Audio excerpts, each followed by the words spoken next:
Hey YouTube family, it's Dinko the Realtor. I'm going to be showing you some data information here that's indicating that we could be seeing big price drops coming to the housing market. Now, if you're somebody who wants to make good financial decisions and you're looking for data information to help you make that decision, you're going to want to watch this video until the end.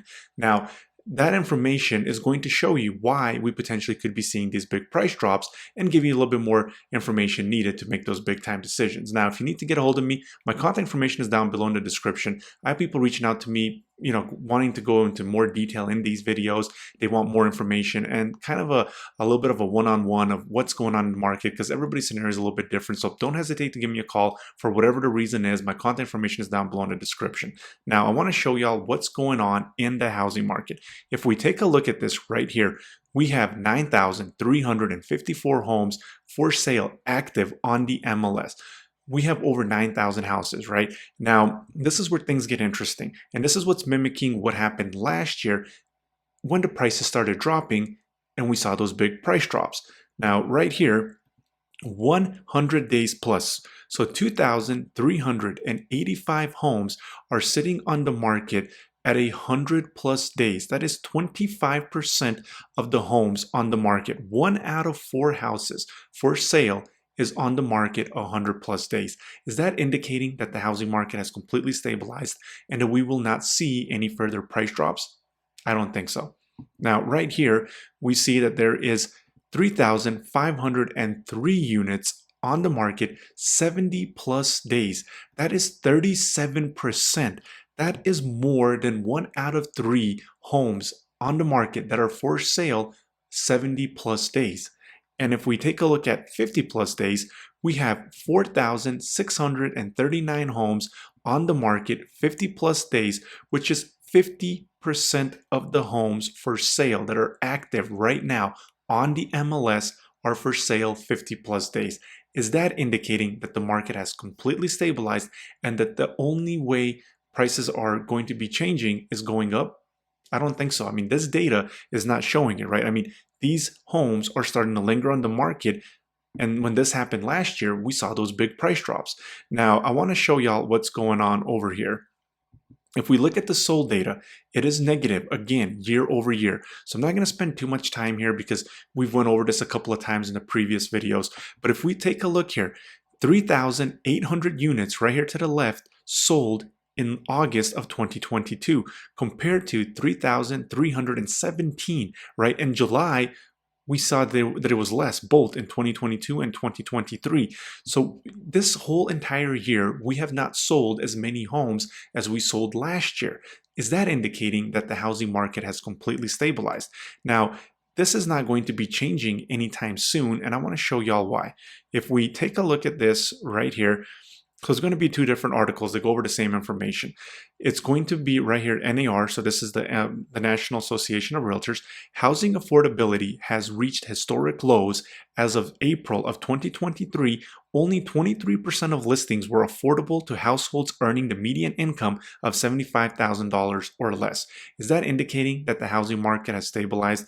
Is that indicating that this over here is going to change and that we're going to start selling more houses year over year? That's not indicating that, right?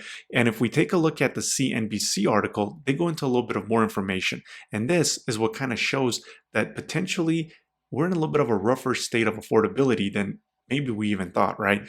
Look at this. Even though 51% of US households earn $75,000 or less, they can only afford 23% of the listings on the market in April. 50% of US households make $75,000 or less, and yet only 23% of the homes that are on the market for sale are actually available price-wise to those buyers. Now, again, that is not indicating that this is going to be changing anytime soon. And we see here that the days on market has been increasing, and it's mimicking what happened last year when we saw those big price drops.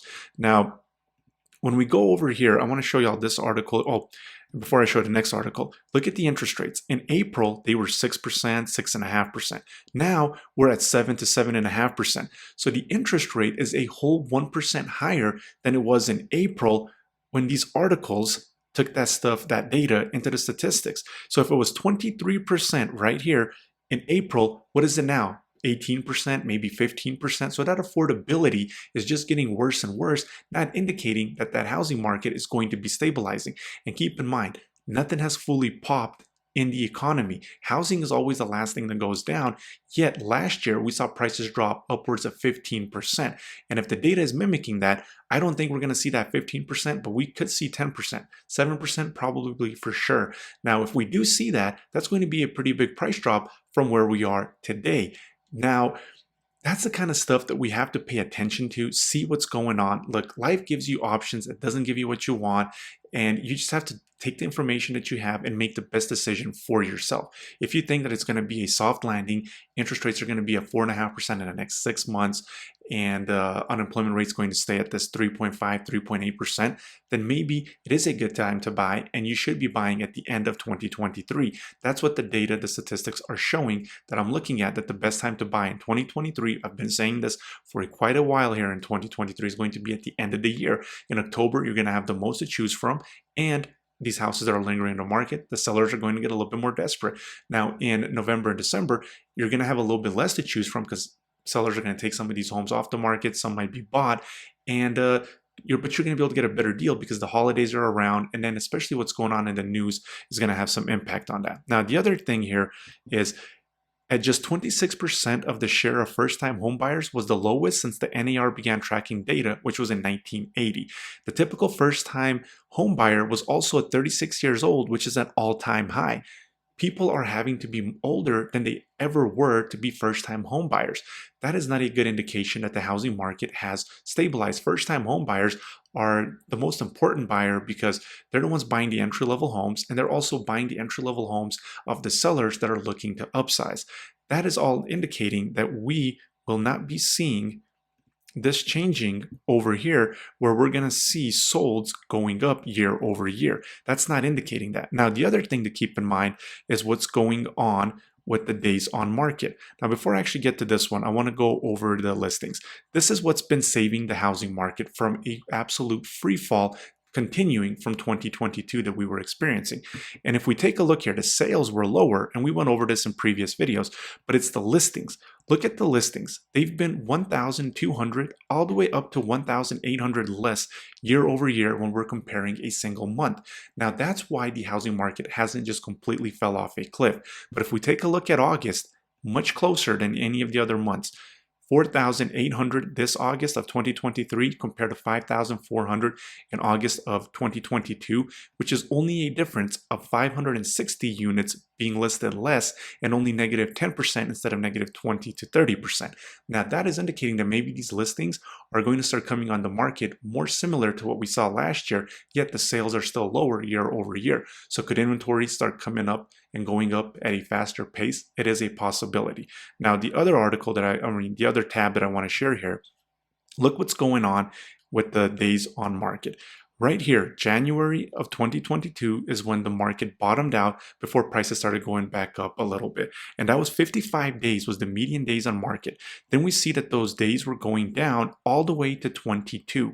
Well, in 2022, we see here that it peaked in May. We were at the median days on market at 6, right?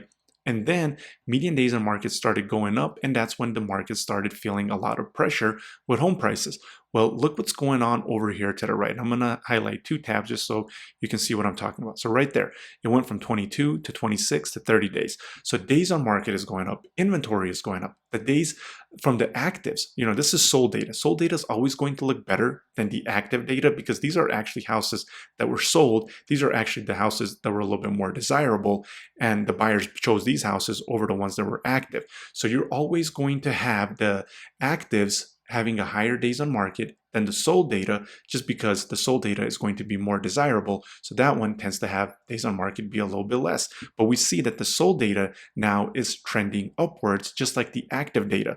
So if the sold data days on market is trending upwards, the actives are trending upwards, nothing is indicating the prices have stabilized, that we're not going to see some price drops come in here, and especially what's going to happen with the economy as some of the news start picking back up on that and the talks of recessions resume as the summer season, the spring season is over, and that's when people are buying more of the homes. And right now, it's the slower season coming, the holiday season is coming, student loans are going to be turned on, so it's going to be important to pay attention to what's going on. And remember, Benco the Realtor has your back whenever you need anything here when it comes to real estate. And look, even if you want to just call me to go over this information, like I said, I always have people reaching out to me and they're asking questions about this, they're wanting to strategize. Feel free to do that. My contact information is down below. Thank you for watching. Until next time, have a great day.